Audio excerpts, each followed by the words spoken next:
USCHO.com. This is the USCHO Week in Review podcast from U.S. College Hockey Online at USCHO.com. A look at this weekend in college hockey and a review of the top news of the week. Welcome to episode 4 of the USCHO Weekend Review podcast. I'm Ed Trefzger alongside Jim Connelly. Jim, some big news from the games this weekend, and topping it, Minnesota Duluth sweeping number 1 Notre Dame on the road.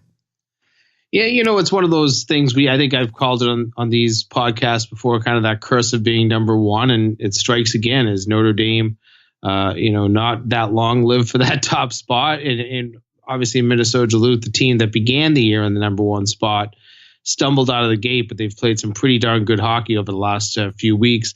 They get their act together. They play 2 really good road games down at Notre Dame, come back in the third period from a 2-1 deficit on Friday night, with 2 goals in the last 7.5 minutes. And then on Saturday night, they grab a 2-0 lead. Notre Dame strikes when a red-hot Bobby Nardella, that's a defenseman to keep your eyes on. I'll tell you, this guy's sniping the puck all over the place, but he gets them within a goal for Notre Dame. And then somehow you find a way, if you're Duluth, to get a late power play goal. You make it a 3-1 game. And that's exactly kind of the mentality they've taken. They're not scoring tons of goals. They're doing great on the defensive end. And Shepard and net, Hunter Shepard, has done a great job of keeping them in games, bailing them out at times. And now they're probably, my estimation, they're probably back to the number 1 spot in the country come next weekend. I know a lot of people have kept them at number 1 on their ballots. That was a rematch of last year's national championship, and I'm sure the Fighting Irish would have liked to have seen a little bit better result out of the weekend. I think you're right about that, and that's the difficulty. I think probably a little demoralizing to lose a 1-goal lead at home on Friday night in the third period. You usually see teams, especially a team like Notre Dame, close a game like that out. And if you don't, usually you hope that you turn it into a tie and not a loss, and they turn that one into a loss. And then falling behind a couple of goals on Saturday, they finally get their legs going. It was an early start. It was a 5:00 game because of Notre Dame football at nighttime, but the ability for Duluth to just stick to it, really did spoil that weekend for Notre Dame, who you're the number 1 team in the country. You have some sort of a score to settle after losing last year's national title game to the Bulldogs. They wanted that one really bad. Well, the latest hockey hotspot in the U.S. is Las Vegas, Nevada, and of course it may need to change its name to Grand Forks, Nevada after last weekend. A great success U.S. Hockey Hall of Fame game in Vegas, at least for the fans and for the atmosphere. But in the process of that 3-1 win for the Fighting Hawks, sounds like there were a few problems. A little bit. I mean, we'll start with the positives, and what an atmosphere that the 2 teams created, but really the fan base of the Fighting Hawks. You look at the pregame; they had kind of a pregame happy hour party out on the plaza outside the Orleans casino and the Orleans arena, and it was all green. It was a sea of green. And then inside, when they scored their 3 goals in that game, if you haven't watched the highlights, go find it on YouTube or wherever you have to find it. I know my Twitter account at Jimmy Conley, I think I had tweeted it out last night, but good Lord, what a reaction. I mean, the players, a couple of players said, I don't remember directly who had the quote, but said, we've played in Frozen Fours, we've played in regionals in Fargo, and obviously we play in Grand Forks all the time, and this was the loudest atmosphere we've ever heard. And it could be the building itself. That's a kind of an old arena there at the Orleans, but it seats about 7,100. Every one of those seats were full, and the atmosphere inside was great. So that was the positive. The negative is the fact that it's been at least 10 years, I think a little bit more, since an East Coast League team occupied that arena. So I think the conditions were down a little bit. Supposedly, the players weren't overly happy, especially the Minnesota players, with the ice condition. They said it looked really snowy, really slushy, slow ice.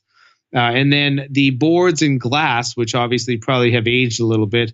Every time there was a big hit, the glass panel would fall out. So you had a lot of stoppages, a lot of delays in the game for that. So there were definitely a lot of great positives to take, and it's a really nice feather in the cap for the city of Vegas to be able to attract an event like that and do so successfully. On the other side, that arena just that can't be the place they go back to if they do something like this again. I think that North Dakota and Minnesota could have probably sold out T-Mobile Arena where the Golden Knights play, and that would have been a barn that would be in great shape and the right place for a game like that to go. Well, this was our Game of the Week, and last week on the Game of the Week podcast, we brought up the idea of the future of college hockey in Vegas with Brad Berry, and you expanded on that in a feature on USCHO.com last week. Some quick thoughts on that. Yeah, I'll tell you, UNLV, I had a chance to go out there and meet with their general manager. And I don't even know how to really put into perspective what a general manager of a club hockey team is compared to that of a Division I college hockey team. It's almost like he felt like an athletic director, if you would, maybe the program administrator of a Michigan or a Boston college. But Z-Con, really sharp guy. He played his hockey. He played club hockey at Arizona State, has been very in tune with that program and has kind of seen what they did and believed that that's something that UNLV could do as well. They've only been in existence for 4 years. They moved from the Division II level of club hockey up to the Division I level. They were competitive last year, made the tournament at the Division I level, but they operate like a real NCAA Division I program. That they do recruiting. They have a full-time staff. They have head coaches, assistant coaches that are decently compensated. They have an operating budget right now of about $500,000 a year, which is nothing too shabby. But they have interest. They have real interest. There's a lot going on in terms of athletics in Vegas. Obviously, we just had the Golden Knights inaugural year last year. Great success. Hockey is there. That's very well built.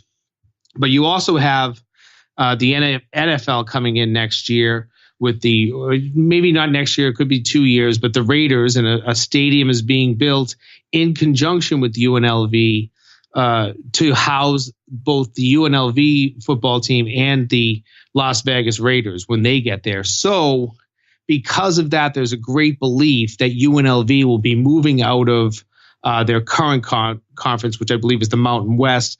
They would be going into something maybe like the Pac-12. That was an option that was discussed.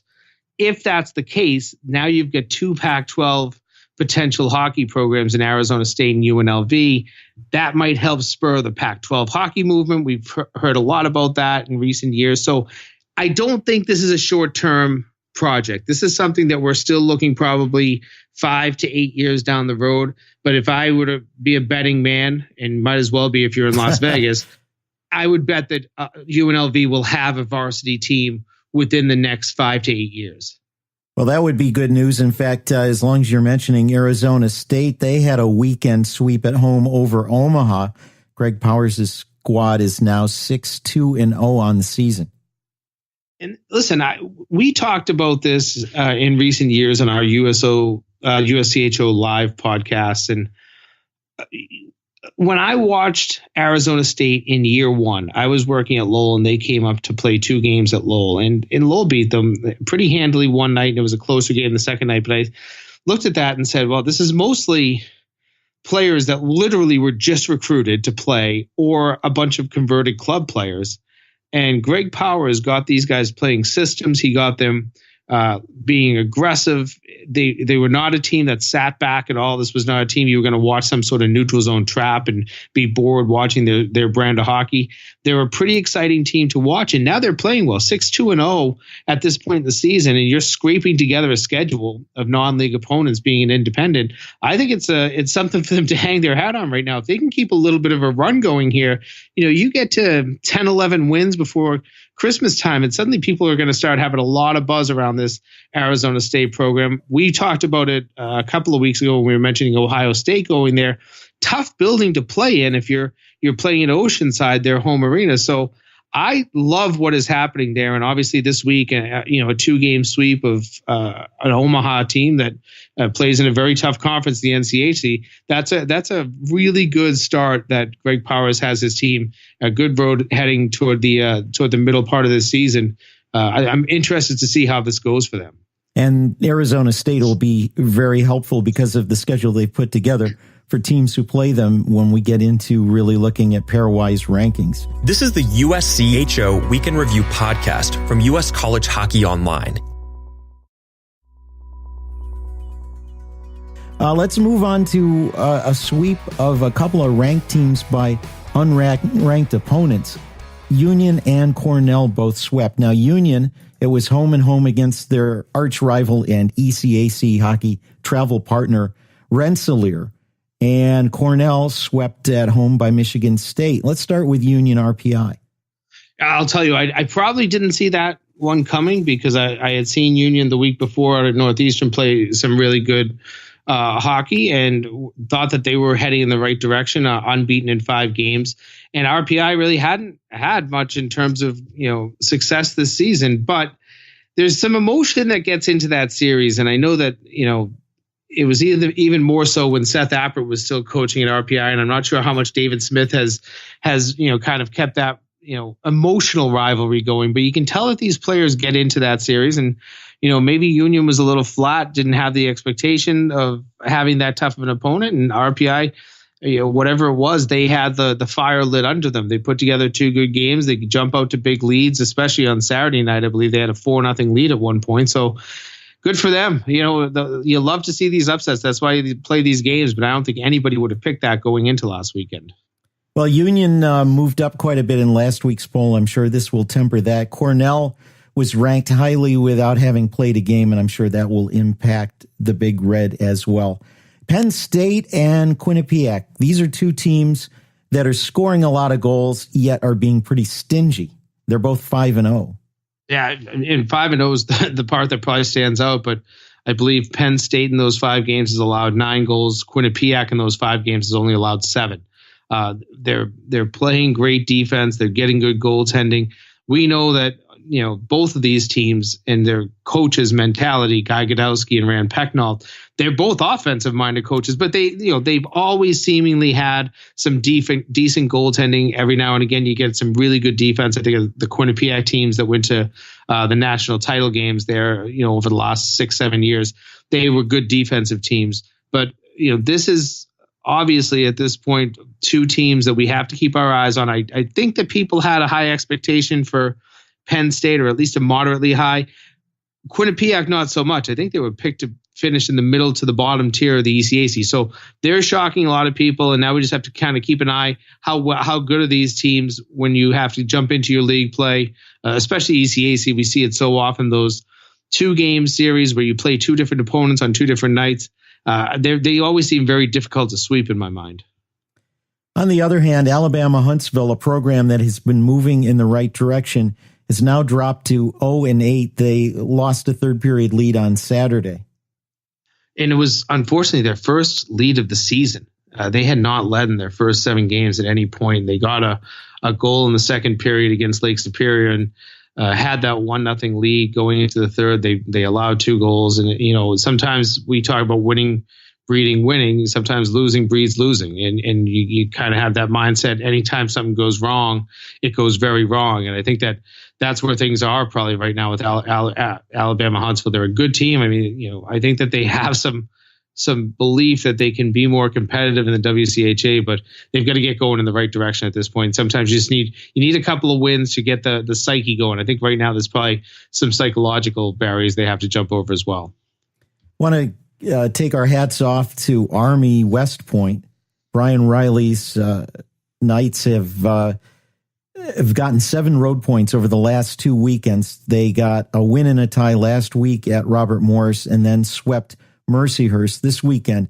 It's not easy to pick up points on the road, and get 7 out of 8 positions them in a pretty good start in the Atlantic hockey season. And, when we look at, you and I were talking off the air, these are, not the shortest bus rides. You're 6.5 hours to those, those destinations for those games. And that's a tough way to play. But, I always think of Army as one of those resilient teams, and I love the way Brian Riley coaches that team. He's always been one of those guys that I enjoy talking to, enjoy watching his teams play. They don't always have the deepest talent, but they always do have a good work ethic. And I believe sometimes teams like that, when you just want to work and you want to feel like you've got to go out and be world beaters, sometimes the best place to do that's on the road. So I'm thinking that they probably embrace going on the road and getting these games against some of your tougher Atlantic hockey opponents. 7 points is going to go a long way, not just now, but it'll go a long way in March when you're trying to figure out, do we get our first round bye? Do we have home ice? Whatever it is, 7 points this early in the season always goes a long way. It's not a very long bus ride from Bowling Green to Columbus in comparison. And Bowling Green State University, I was talking to some folks over the weekend who said, yeah, maybe we're surprised, but really we're not. An 8-2 win on Friday, 2-2 tie back in Bowling Green on Saturday, but a really good weekend for Chris Bergeron's squad, and the Falcons starting to make a little noise early. Yeah, somebody told me a few weeks ago, boy, watch out for Bowling Green. I think that they have a lot of things together, and we saw them score some big offensive performances, and then to see 8-2 on Friday night, I mean, that one really caught my eye. I was really shocked about that because you and I have talked about what we thought about Ohio State, and this is a team that a lot of people that get to the Frozen Four last year, you kind of feel like they're going to be on a trajectory to head back there again this season, and that feels like an aberration. Now, they do bounce back with a 2-2 tie on Saturday, but I believe that was a game that they actually had a lead in. So I love the way Bowling Green is playing right now. I think that the team probably has a little bit of the swagger. If you look at their Twitter account, they've had some nice snarky tweets at their in-state rival there, Ohio State, this weekend. I like stories like this. I like a team in the WCHA because we know that league wants more. And, to know that the Big Ten seems to be that league to knock off right now, you've got an in-state rival, you get to play them. Wow. To put up 10 goals and get a win and a tie out of it, that's pretty good. Well, let's turn our eyes for the remainder of our podcast to Hockey East.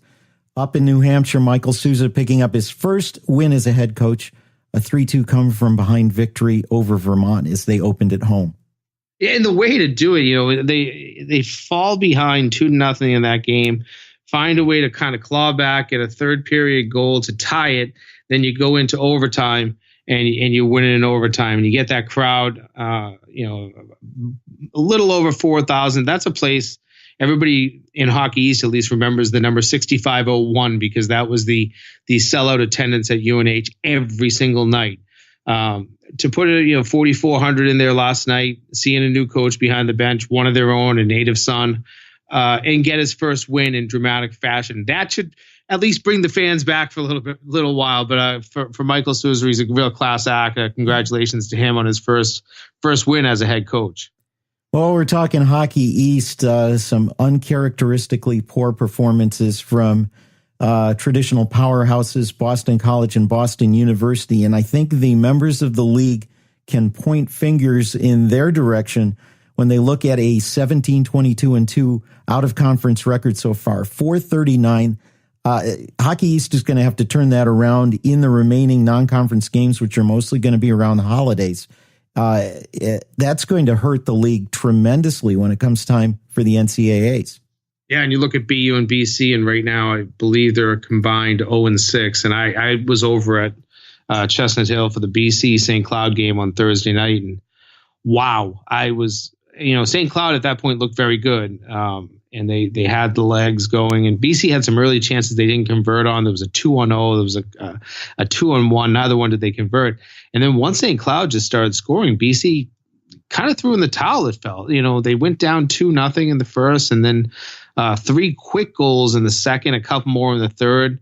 They went through 2 goaltenders that night. It just doesn't feel like that team has it right now. And it surprises me. They lost nothing from last year. They brought in a couple of talented freshmen. They just don't seem to be able to play up to their ability right now. And I don't know what the reason for that is, but they are a team that a lot of people believe can win this league. Now, this is all non-league. and they were winless in non-league play last year. They won Hockey East. They missed the NCAA tournament. It's been a long time. Sometimes I think we even talked about this on last week's podcast. You get it in your head, oh boy, it's another non-league game. We haven't won one since November 2016. Now we got to find a way to get one. They're right now. I think they're just trying to find a way to get their head above water. This is too good of a team to play like this. I don't know. I think we should be able to say the same thing about Boston University right now. The two teams, winless, both teams winless. It's kind of shocking. And rising to the top, the cream on top of the milk bottle, Big Ten at 671 right now, 643 for NCHC out of conference. Those two leagues, again, cementing a position they had last year. All that plays into the pairwise rankings, which we won't really talk about much until after the holidays and into 2019. But games at the beginning of the year count just as much as games at the end. They do. We've said it now. I mean, this is the third week in a row we're talking about it, and it's kind of not surprising that that there are always some upsets and there are always some teams that stand out, some teams that don't play that great out of the gate. But it's those teams that struggle out of the gate that you always kind of look back to those games.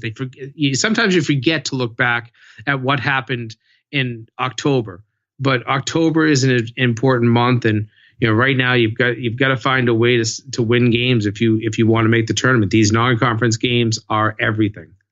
This is one of three podcasts we do each week. On Tuesdays, USCHO Spotlight, an in-depth interview, and on Thursdays, the USCHO Game of the Week podcast. For Jim Connelly, I'm Ed Trefzger. We'll catch you next time. This has been the USCHO Weekend Review Podcast, a production of U.S. College Hockey Online. Visit uscho.com/podcasts to listen or subscribe.